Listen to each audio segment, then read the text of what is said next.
Hello, our lovely listeners. Welcome back to the Sunshine Star Show with our beginning episode for season 5. I'm your sunshine, Ray Johnson, and we have our luminous star, Lauren Green.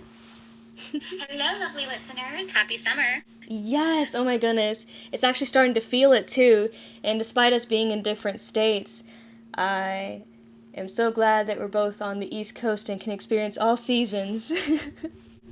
Well, you can, fortunately. And yeah, we're feeling it down here. I was sitting outside of my patio, which I normally do during the summer. I like to do work out there or just sit out there and meditate. But it was scorching hot earlier today. I felt myself literally melting. I'm like, ugh, oh my gosh. Yeah, I mean, that 2 o'clock heat can really do a number on you. Yeah, they don't call this the Sunshine State for nothing. Honestly.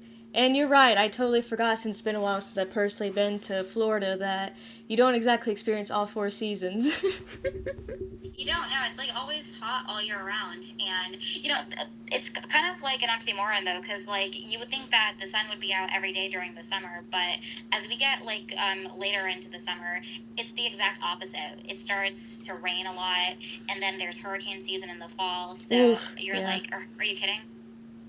Yeah, and it's funny you mention opposites because speaking of which, our topic today is the trend of social media with how it started out in such a beta form where people were just really happy and excited about a cool new technology. And not speaking to the 90s, but more the 2000s when social media really started to have a presence once computers had been invented and the internet and just the growth that social media has had with interactions and how it's that much more prevalent in our life. Back then it used to be kind of a escape, kind of like a video game where it's just kind of something you did every once in a while, but now it seems like we're all glued to our phones, and I know I'm not exactly innocent of it either myself, with especially things like promoting this podcast and all the other things I do, especially because Lauren and I want to be in this digital space of interviewing and things like that, and it's inevitable to have social media as an aid for that. So I'm very curious with your experience growing up, because like me, I'm sure that probably even in childhood potentially you had access to social media, so I want to get your thoughts of how it changed from, let's say, the 2010s to now. Yeah, I'm glad we're talking about this, too. Because I think with our generation, Gen Z, social media was just gradually emerging when we were children. I know that Facebook came out in 2005, so that's not something I think we would remember because we were, 4 or 5 years old at the time? Yeah, so obviously nobody our age had it. But then Instagram came out like in 2009. Then I believe Snapchat was in 2010 or 2011, and then it's continued to evolve from there. So for me personally, I think I knew about social media as a child. Of course, I wasn't on it at that time. And in all honesty, I didn't have social media when I was in middle or high school. I didn't join until 6 years ago at the end of my senior year of high school. As a matter of fact, I joined social media on my 18th birthday because my friend came over. Yeah, one of my friends came over for my birthday dinner with me and my parents. And then when we got back to my house, she encouraged me to create an Instagram account. So I thought about it, and yet I thought, you know what? I'm an adult now. I'm about to go off to college, graduate high school, so why not? So I created an Instagram first, then Facebook, and then Snapchat, all on the same day. And I've honestly enjoyed it ever since. And I think with any other platform, there's pros and cons to it. So it's really just taking the good with the bad and being able to really evaluate the two. But I've had more positive advantages with it than negative ones. Oh, that's so good to hear, yay. Especially because I know for sure that it'll be inevitable to bring up how there can be negativity stem from social media as well. And I think it's so cute, just your journey with how you really immerse yourself more in high school. I honestly think that's a smart play in general. It's funny that you mentioned Facebook because actually when I was 10, uh, and it had been out for 5 years at that point, I actually created a Facebook account but added 10 years so I could technically have one. I said I was born in the 90s instead. Ooh, smart move. Yes. And I only did that because some of my friends were like, yeah, you can just do that, it's whatever. And uh, I I mean, On the surface, it probably seemed like I gave into peer pressure, but if anything, I was more just curious what the big deal was. That was most of my approach to social media, and some things in life in general. I'm like, what's all the hubbub with this? Why are people interested or care? So, it was just really funny. And I've told people this over the years, and it still has ring true and made people laugh. So I don't mind if you do as well, Lauren. But when I created Facebook, I saw there were so many Rachel Johnsons, and it made me sad. I'm like, my name's not original. And so that's when I started to think about going by Ray. And also, I grew up with two other Rachels in the same grade, and despite there being last names, most people don't call you by last name unless you're in a sport or something on the court or whatever, like in basketball. And that's the only time you really hear last names as a kid. So, in the hallway, walking from class to class, people would say, Rachel, we all three go, huh, me? Oh, that one? Okay. So, yeah, and my mom told me about all the different name spellings for Ray.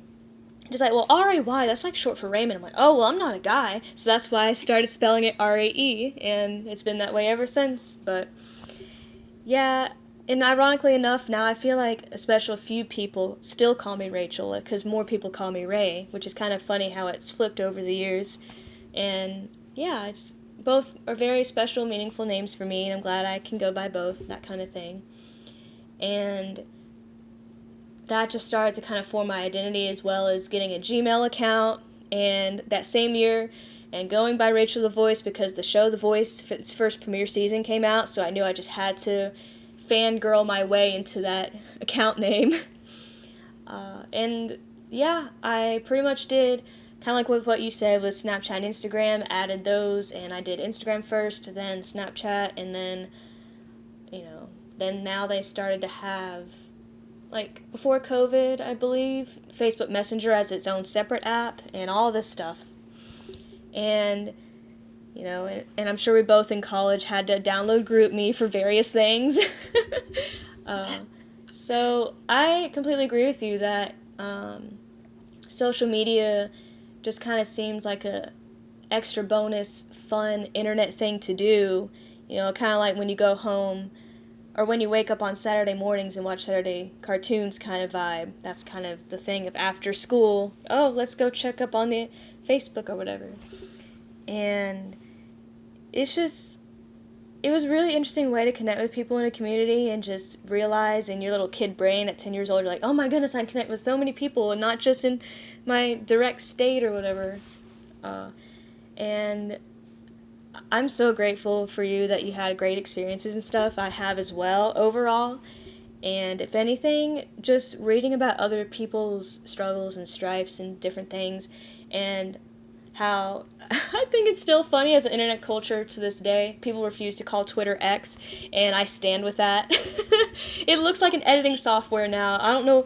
I mean, I know Elon was a big troll and was trying to make a point, but it's just really funny to me how it looks like an editing app more than social media. But anyway, and how that's unfortunately kind of turned into what's been duped as the cesspool social media because people have claimed it to be so negative.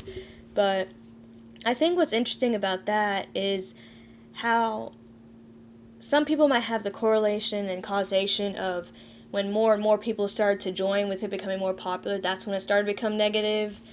But I feel like even earlier it could have become negative, but since it was new, people just didn't think to be as constant stream of conscious with their thoughts. So of course, as things grow, then people are going to start voicing their opinions without even thinking and just type a little tweet and send it off kind of thing. So as much as we both have good experience and hopefully continue to, fingers crossed, on social media, especially as we hope and desire to have bigger brands for our personal names and things like that, what are some things you've noticed, maybe celebrities, for example, because it's really easy to follow their lives and such, of what you've noticed of how people have come back from their quote-unquote cancel culture of someone that you've looked up to? Yeah, cancel culture is huge. And I found that like nobody can technically be canceled. I mean, because you're always going to have critics and haters no matter what. And I think that just comes with the territory whenever you're a public figure or even a private citizen too, because it's kind of like how they say on the internet. No matter what you say or what you do, someone's always going to find something to admonish you for or brace you for, and you're just like, man, can I catch a break? I mean, seriously, like you could be on the beach posting a picture with your friends in your bikinis, and someone might like respond and say, "That's so inappropriate. You should dress like a little lady," or blah blah blah. Like, hello, it's 2025. This is not the 19th century. I'm sorry, but the voice you made is perfect. I can't. It can happen, though. Oh Yeah, but gosh. you know. So yeah, I think that people who have experienced that, of course, it's difficult, and they have to. I think they've realized though that they're passionate about what they do and what they stand for, and they're always going to have a coalition of people who will always support them no matter what. So I think as long as you're secure in who you are, and you know that people who really do respect you and who do look up to you, they're going to stick with you no matter what, as long as they know that your intentions are pure, which of course ours would be. And same thing with people we look up to. Wow, that's very poignant and well said. uh, I also think it's interesting because the more you talked, the more I came to the realization that with cancel culture, it's actually started to become an umbrella term. Because the point of view you were talking about it with was more for just silly, petty things of, like you said, someone wearing a swimsuit, or let's say someone's trying to make recipes and show how to do dinners, but then people are complaining in the comments like, why aren't you showing breakfast and lunch? How dare you not feed your kids? It's like, whoa, I'm just showing a dinner recipe. Calm down, you know? I think that for like the things on the internet, especially with like what you said, popular public figures, when someone gets canceled and it's over something really serious, I don't know, like a crime, that people still call it cancel culture, it's like, no, someone's being exposed for being a bad person, and that's not cancel culture. That's just simply having it plastered on the internet that this person did something bad. So I think that these days, the line's been blurred with how that term's been used. I feel like cancel culture should be used in more of the downplayed version that you talked about, where it's over silly social media things and just left to that. It shouldn't be about a political figure, let's say, like, oh, he's canceled because, he slept around with women and cheated on his wife. No, like, that's a moral thing to talk about. And those kinds of stuff I feel like shouldn't be cancel culture. That should just be simply a crime or a human fault that should be addressed. I mean, what are your thoughts on differentiating that?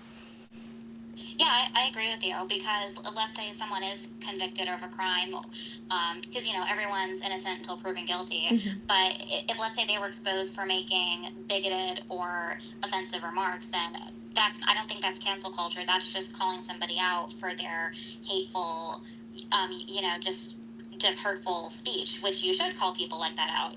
And why should we aspire to emulate them, or why should we place them on a high pedestal if that's how they are? We shouldn't. But I think when it comes down to just basic day-to-day activities, that I think sometimes people need to chill out a little bit. Like the example you gave, I thought of something else too. I've watched the show Dance Moms for so many years, as you know. Yes. Yeah, and I remember like one of the moms on that show, Christy, Chloe's mom, said that she got, I wouldn't say she got canceled, but in the very first episode that aired like 13 or 14 years ago, viewers slaughtered her all because when she was making breakfast for Chloe and Clara, she was like spreading jam on an English muffin, and people were like, you spent all that money for Chloe to dance, yet you're using store-bought generic jelly." And I'm just like, what? Do they expect her to shop at Whole Foods? Like, what's going on? Yeah, people killed me for that. So ever since then, I bought like is it Welch's jelly? That's yeah. She's like ever since then it's been Welch's all the way. And I'm just thinking, it's no big deal. Like just all you're doing is feeding your children. At least you're feeding them. Yeah, I mean, at least she cares enough to do that, and she probably also knows that with them being dancers, they can't have too full of a stomach because they're doing such intense things, and she probably didn't want her, I don't know, her kids to throw it up later, like. I was just thinking, I felt so bad for her because I thought that is the dumbest thing I've ever heard of for people to come after her for something like that. Like, what's the big deal?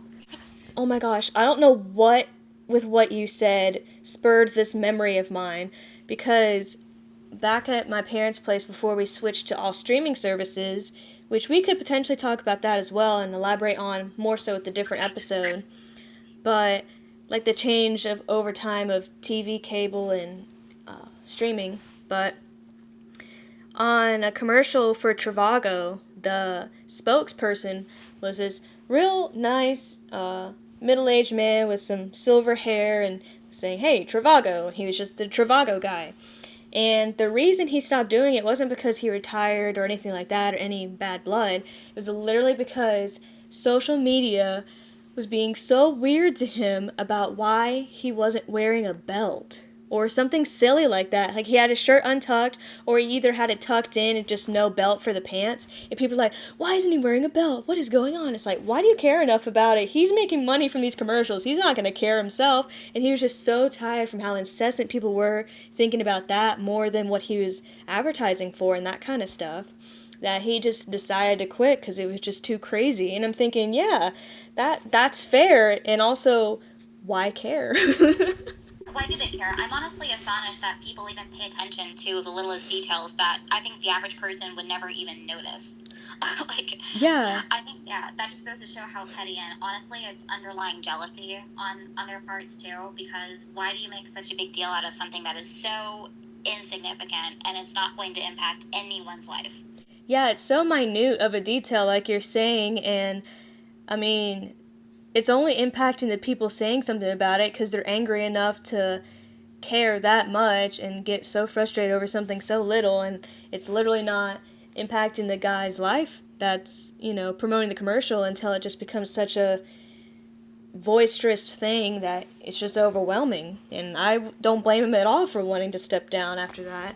It's just silly that that was the reason for his own sake. And yeah, it's kind of cool when people do that with movie commentaries or whatever and point out little things here and there, because at least you're analyzing a piece of work and trying to figure out, oh, this is how they got that light or angle or something. That's fine. But what, we're talking about is on social media how just, or even a commercial like I just said, pointing out something so insignificant. And I mean, it can be funny sometimes, like the whole Game of Thrones debacle in the Starbucks cup. Like, that's hilarious, because that's not hurting anyone. It's not faulting too much, the props people just making all these memey jokes and stuff, right?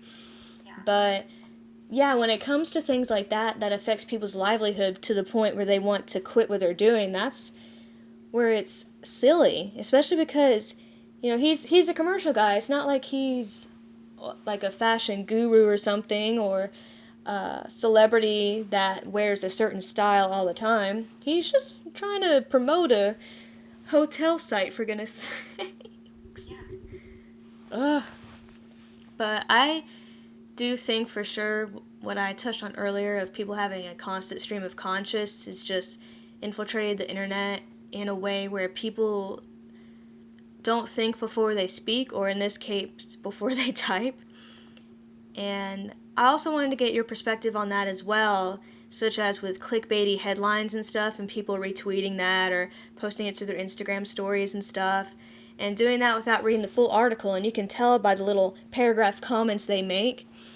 Have you actually noticed obviously, because of the podcast we're not going to name any names, we're not that kind of people, but if you can generalize, like think of a friend or family member or something that you've noticed do that, where you can tell they don't really do their research and just post complaints without much thought behind it. Yeah, I mean, I don't think that I know anyone like that personally, but I do know someone like that through a mutual contact. They'll just go on a rampage about something they saw or a headline they saw without reading the full article, or just by not hearing or reading the other side of it. So I think that's a problem too, because there are sides to every story, and sometimes more than that too. So I think before you jump to conclusions, it's best to gather all the facts, and that's something we learn too as a journalist, because our job is to report facts, not opinions or not propaganda,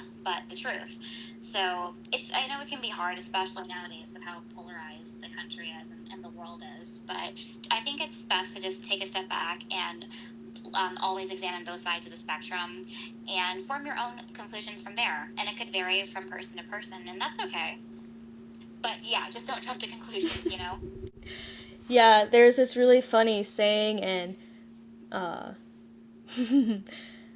and for if there's any young listeners, cover your ears. But No problem. um, there's this saying called "assumptions make an ass out of you and me," and I feel that's so true when it comes to social media. Of with what you just ended off with saying to jump to conclusions, because yeah, I totally agree with you. I also learned with different clubs and stuff I joined in high school about looking on both sides of a story, and I am, admire very much that you want to make sure you pursue the truth with your future journalistic career, and that's one of the many reasons I love you as a friend, because I know you were like that anyways before you mentioned it.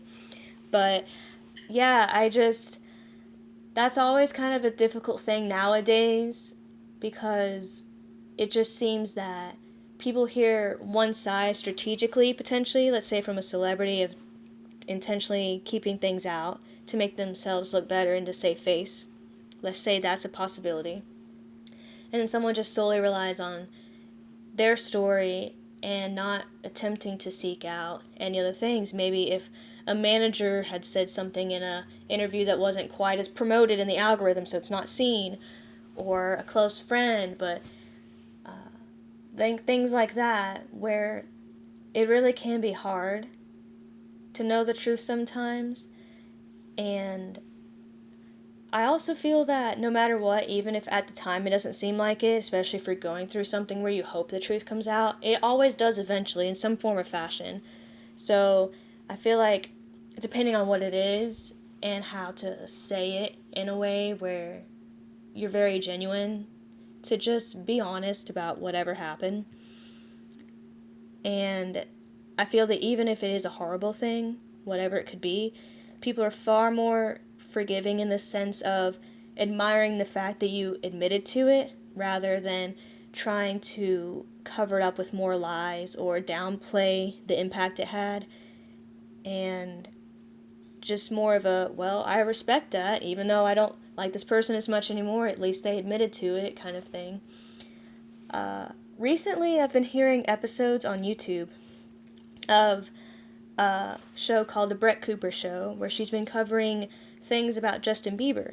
And she's talked to inside sources about what he's been going through, legal battles with the music industry of trying to become his own independent artist and truly without having tons and like hundreds of thousands of dollars being siphoned and taken away from him. I know that there was a previous episode we talked about child celebrities and things like that, so I don't want to delve too much into it where it sounds like that episode. But I am curious about your thoughts of a bit of what I said as far as truths being hidden on purpose, because I found out a lot from her show about what Justin's been going through, how there's been so many PR cover-ups and lies and manipulations to make it seem like his marriage is in a bad place and all this kind of stuff, and how it always keeps backlashing on Selena Gomez. It's like, bro, this is a high school romance. Everyone needs to move on, you know? They literally both have different partners. But I'm just kind of curious of what your thoughts are on bad cover-ups when it comes to things like that with celebrities, because, again, it's just easier to envision on a celebrity status, because that's most likely not going to happen, you know, to us, let's say, on social media. But what do you think about those kinds of things where, even if it may take a couple years for the truth to come out, for people to just have really conniving PR teams? I honestly hate that, and I think that tells you a lot about their character too. Because we're all human, we all make mistakes, and I think that when you do that, and when you're a public figure, of course it's going to get exposed at some point because that's what you're signing up for when you agree to that Mm-hmm. arena. But if you know that you were in the wrong, I think as long as you own up to it and you apologize, and not you don't just do it just to save face, so to speak, but you do it because you're sincerely remorseful about whatever happened, then I think people, like you said, they are forgiving about that, and I think they would respect that a lot more. But I can't respect it when somebody just tries to conceal whatever they said or what they did.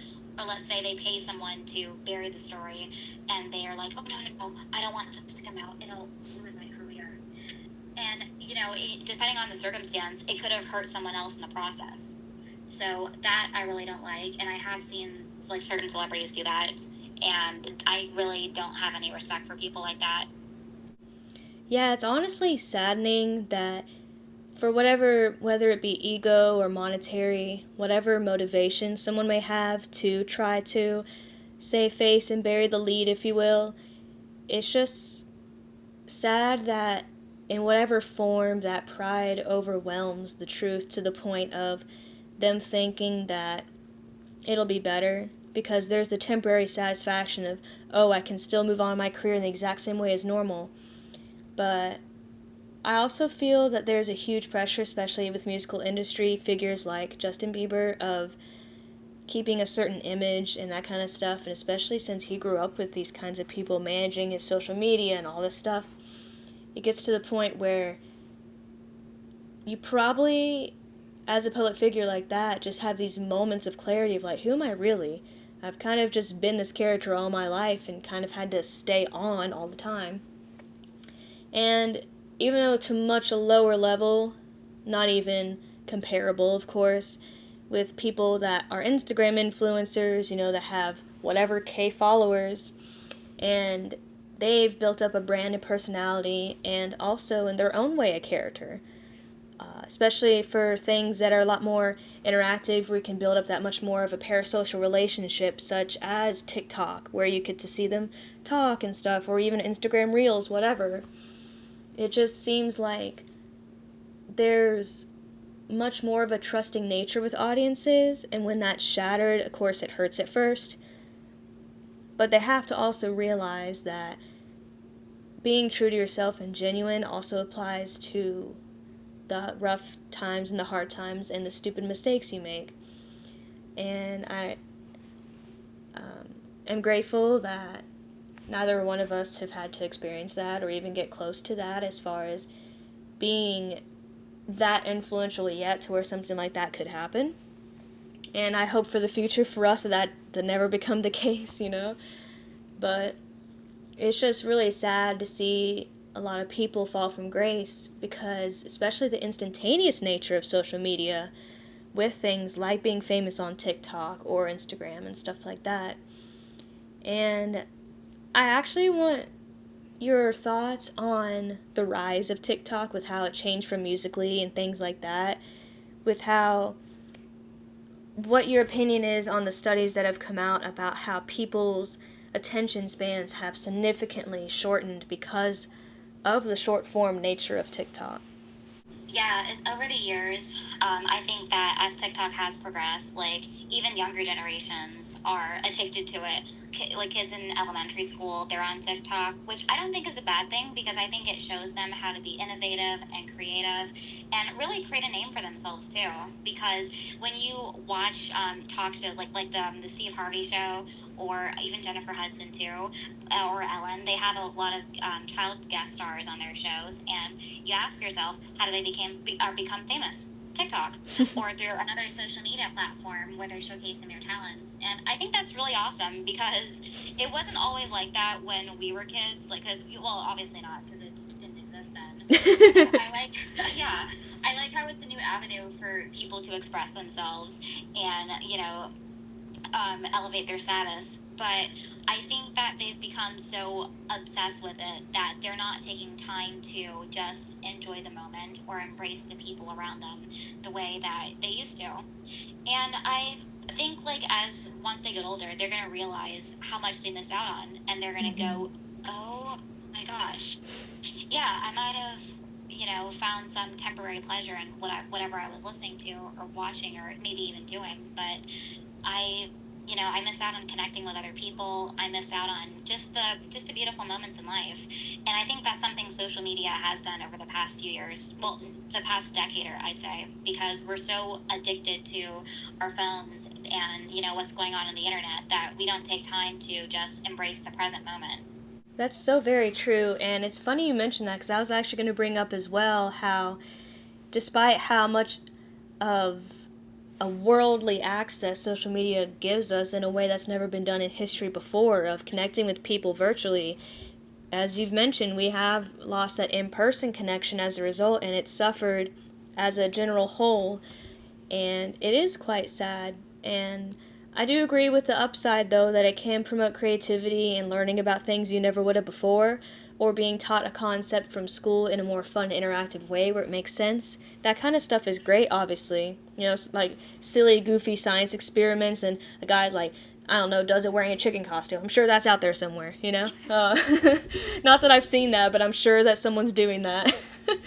But yeah, I do think that, like with anything in life, there's ups and downs, but it just has seemed so much more integrated in our culture where it's kind of hard for people, because of the addictive aspect and qualities, as you mentioned, to really, honestly, in some ways be human because of just being so suckered into it and forgetting those present moments. And funnily enough for me, I don't think social media has anything to do with it, but I have suffered with living more in the present, and it's because I plan ahead so much and I think about future ambitions and goals and things. And I just found it interesting that you mentioned the presence issue that can happen because, yeah, there's these jokes and memes all the time that you see about, go touch grass. Well, there's actually literal scientific evidence that I feel like shouldn't be said, but it's good to be confirmed that, yeah, being outside, I don't know, does make you happy. There's a reason, God created the earth to be something we enjoy and are pleased with and want to experience. And it's really funny how that's the case. And some of the listeners may not know, but I know you definitely know, Lauren, that I've done my Instagram Christianity podcast on my main channel where I talked about social media and Christianity. And I just think that it's interesting how, to briefly preface the whole series, basically I asked people of various ages, even my grandma, about how being in social media and being a Christian in a lot of ways has become harder, but also in some ways easier, or maybe not, because of the deceitfulness to see who the true Christians are and that kind of thing. And I just think that influence in general on social media has just become so much more of a brand and idealized lifestyle and stuff. Another thing I thought of while you were talking about your insights was how social media can bring about depression as well, and there's been studies about how that's increased over the years. So I want to get your thoughts, especially because of ages like middle school and high school where you're the most mentally vulnerable, what your thoughts are on how depression has spiked because of social media. I agree. Depression has definitely increased because during your adolescent years, middle and high school, there is so much pressure to fit in, find your niche, and I'm sure I experienced that, and I'm sure you did too. And I know that social media we existed when we were in middle school and high school, so I think that stress has always been there, but even more so now because there's cyberbullying, and even with teenagers, they look at their friends' social media accounts and they compare their lives to their friends or their other peers. And they look at that and I think, oh my gosh, I wish I looked like her, or I wish that my life was as perfect as their life is, and all they see is what's on the surface, but you don't know what's going on behind closed doors. So I would just like to mentor them and like let them know that your life is your own and you should not compare it to anyone else's. I know that we've all heard that before, but they say social media just shows you a fraction of a person's life. It doesn't tell you the whole story. So I would let them know that you're fine the way you are and you don't need to look like anyone else, because one thing I learned years ago in church was the reason God created you as you is because the world does not need another so and so. And that's very true. So I would let them know that you are perfect. No, no, well, not perfect, but you're just fine the way you are. You're a masterpiece. You're God's masterpiece. And he didn't make any mistakes when he created you. So I think they need to be told and reinforced that they're okay. They're going to be okay. That they're special in their own way. And no disrespect to their peers, but they need to realize that you really don't know what's going on in someone else's life. And you should not compare your life to theirs because you have a different path than they do. And you're supposed to follow a different path. That's so true, and you're so sweet to say that about, being God's masterpiece and stuff. I might need to go brush my teeth, like. But that's all very true and valid. Like, on Instagram, there's the stories thing called highlights where you can save your stories that'll disappear. Social media really is just a highlight of a person's life, and like you said, even with private citizens like ourselves, you don't really know the extent of what anyone's gone through. Even if they post about everything in their life, you still won't really know how they are day to day. And when the camera's off, when the phone is closed, when all that stuff is put to bed, so to speak, you still don't know that person. And they put on a different persona, of like always being happy or like always traveling or always being healthy when, after, let's just say, for example, that someone makes like a really healthy avocado meal, like ceviche thing or something, and then, they put it Tupperware, put it in the fridge, and then eat a cookie, like, and you don't see that part, right? But yeah, just it kind of promotes an idealism and perfectionism out of people in a heightened extent where, yeah, like you were saying, oh, I want to look like her. Well, she doesn't even look like that because Photoshop's just gotten better. It was even a problem with magazines and billboards and all this stuff. And probably one of the most notable things in recent years, even though it's been pre-COVID, which all of that seems like a time warp, but Megan Trainor was complaining about how one of her music videos, like All About That Bass or a really popular song like that, she was slimmed in the waist on the video, and she said on her account, that's not me. I would not have wanted them to do that. I didn't ask them to, and I'm very offended that a song about body positivity has me not look the way I am, because the whole point is being proud of how I look. And I admire celebrities with that mindset, and unfortunately they're very few, far in between, because of the people they hang around with and how it's so normal to want to appear better than you are in that particular way. But yeah, it's just sad to have young girls and stuff, and even our age at times still struggle with, oh my goodness, look how cinched her waist is. And then it's like, wait a second, that was probably edited on a Facetune or something, and they may have a tiny blemish under that makeup, but it's smoothed out with a little blur tool. You just never know. And it's always the best foot forward, and it's great to have that mentality when trying to get a job or something, or making friends and powerful influences, whatever. But not to the point where you nitpick everything about you and try to show a perfectionism that can never be obtained, because that's not fair to you to think that you have to be that way, or other people to think that that's even possible, because it really isn't. And I'm just so grateful that with what I've learned about stuff like that, and even still to this day, sometimes I, use those cute little Snapchat filters, and I'm like, I want to have the hearts because the freckles are cute, and also I don't want my face to look so red, like. Yeah. But yeah, it's just an interesting time that we've grown up in, where filters and things like that, like the Snapchat dog ears, how popular that was when we grew up.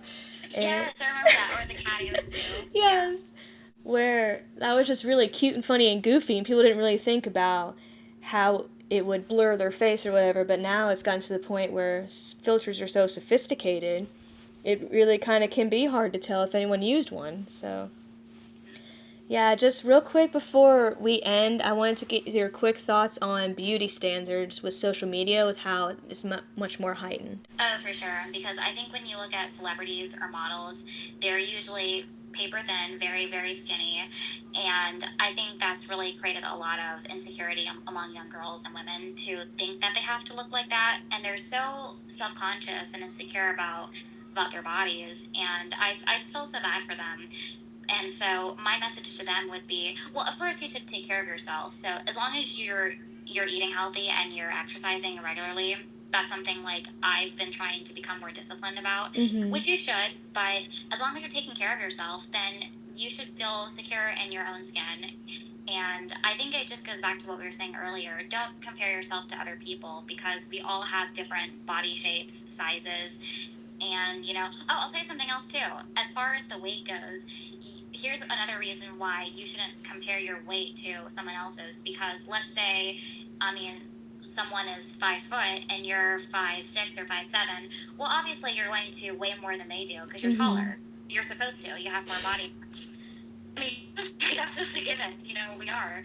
But as long as you are taking care of yourself and you're doing what you need to do to survive and thrive, then you're successful. You're doing all the right things.